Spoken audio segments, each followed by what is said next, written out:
I'm Wisconsin casual today. Bob, right? We're so honored that the speaker is here. And he is so humble. I don't like doing this because of the way he always is. But we got to give you a hand for sure. All right. It's been a privilege to know him for this almost 2 years. Yeah. But I didn't get to know him because he sought me out. I got to know him because Bob Woodson kept us in. And so for 20 years or so, Bob has been a champion for us. I want to ask Anton, who has been a gift to me. Anton started the Bloods in Dallas. I didn't know he was about to get out. So he saw me on TV. He was in prison. I was saying, we gonna change this community, the violence is gonna stop. He was in prison saying, who is this guy? I met with him and I literally said, man, what I can offer you will not make you rich, but it'll change your wealth. Because the community needs you to be a hero and you're a villain. And from that day, he renounced everything. He came, he lost everything too. He came and followed me. I bought him an old white station wagon. I said, welcome to middle class. First of all, I want to thank everybody for coming out today. Bob, Don, Terry, Congresswoman, Superintendent. Bob always said that a good heart gives out to an empty stomach. My brothers that's around this table and sisters dedicate our lives to helping young people to change the philosophy of the neighborhood. It's hard when you're trying to do this and the resources not there. I'm equally optimistic and happy now to see everybody at this table. 16 years ago, when me and Omar had that interaction, and he somehow convinced me to this idea, I never knew this day would come.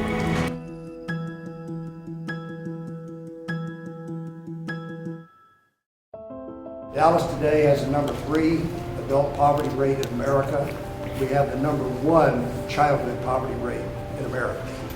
So Dallas is in the ditch on this subject, and we need to find the ways together as a community with y'all's help to come out of this ditch. 90% of our kids in Dallas are economically disadvantaged. Us, Cleveland, Detroit, have that percent of students that are economically disadvantaged.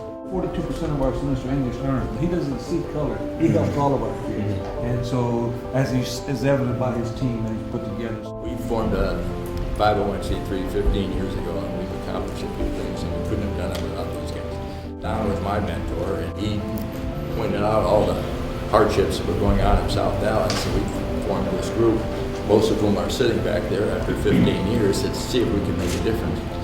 It's not just public policies, which are necessary but insufficient. It's not just all of us do-gooders, whether it's public education or nonprofits here, or what Terry's doing or we're doing. There's got to be credibility in the middle.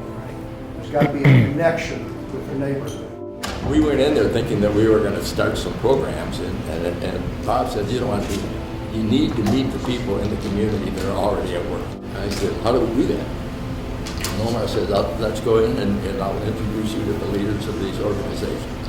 We believe that urban specialists or the community engagement piece that they're working on is a vital piece if we really want to change outcomes of poverty for human beings in Dallas. EB and I have known each other for a long time. We play on different teams, but we got the same goals.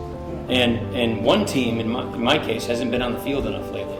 And so what I would love to see is a competition of ideas, where we're not just, treating symptoms so that we can tolerate something more like poverty, but actually breaking the back of poverty, hitting the root causes. What we learn is you can't sit in some ivory tower in any big city and think you got it all figured out. It's really the people together, communities. What is it that you do exactly, and why is it successful? We challenge the philosophy that most kids have. All of us come out of neighborhoods that have a certain philosophy, a certain idea. Whether that idea is you talking proper, that means you talking white. Whether that idea is you got to be a thug. Coming up in a rat roach infested home, you may come up with 2-parent home, you don't know nothing about sleeping on the floor or going to bed hungry. I can relate because I grew up in Oak Cliff, so I have the same experiences that they have. Growing up single parent, kind of always being there with my mom, Me and my dad really didn't build a relationship. I was always figuring it out in the street. I started sleeping in a drug house whenever I would get off of work at the freight dock. I would be tired. I'd sleep with my feet against a cage door, and the dope fiends would rattle the door and it would wake me up, and I'd basically figured out how the stuff worked from the bottom down. I kind of became the man in Dallas as far as if you needed 10 pounds, 20 pounds, 50 pounds. It got up to the point to where I was making $30,000 a week. I ended up getting a federal indictment. I went away about 4 years. Once I finish telling this story, it's something that they gonna hear with their soul, not just their ears. Yeah. It's something. Yeah. So that alone, it makes the connection. Now they looking at me different, you know. I'm not the enemy. I'm not judging them. They see me for me, and they see it's real. So when you go into these schools, what connects us a lot to these kids is that they can feel that genuine love. They know if you're there because you're getting paid, or if you're there because you care. I come from a family where I'm not, only men I have around me is my brothers, and just by seeing these people up here who really care about me gives me a lot of hope. Because he brings acknowledgement, and, you know, he has wisdom and everything. It's like a blessing, you know, just to have a man like him.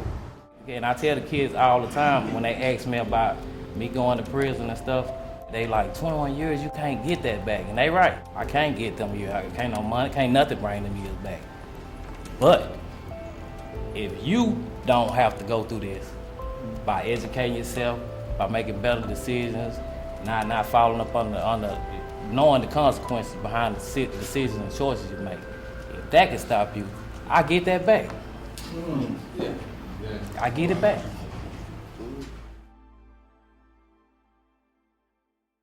This is a celebration, of course, of in commemoration of Dr. King Day, but for us, it is the propelling of our movement. Amen. There's nothing more important to us than to change urban culture. Amen. Right now, the culture is made up of parasites in many areas, and some of our young people are being sucked dry from the energy in their life. Amen. They walk streets and they are zombies walking. They say words, and the words that they say with shame, some of us who are older, because they have no hope. But we can't leave our children like that. No, sir. We can't leave our neighborhoods like this. We can't leave our churches and our schools like this. We have to do something about it. So we have assembled an army together to combat the army that has been plaguing our children. And I want to thank you who have been a part of this movement so far, and we're going to a higher place. What if all the men in here really fathered their children? What if all the men in here clapped and applauded their children like they do for the playoffs? What if we never smoked or drank or was influenced by drugs? Just what if? What if we valued our education? What if this side of town had the same resources that that side of town? I'm not talking about all the way over. I'm talking about just 2 miles away, Pastor. What if? What if you took a man that did 21 years serious? What if you took another man that was incarcerated, you gave him an opportunity, not just to have a job that provokes him to make it back, but a job that he could really put something in the bank and help another brother? What if? What if we funded Pastor Omar? Not only that this could just soar in Dallas, but this can soar in Atlanta, but this can soar in Waco, and this can soar in San Antonio, and this can soar in LA. What if we didn't condemn what we didn't understand? What if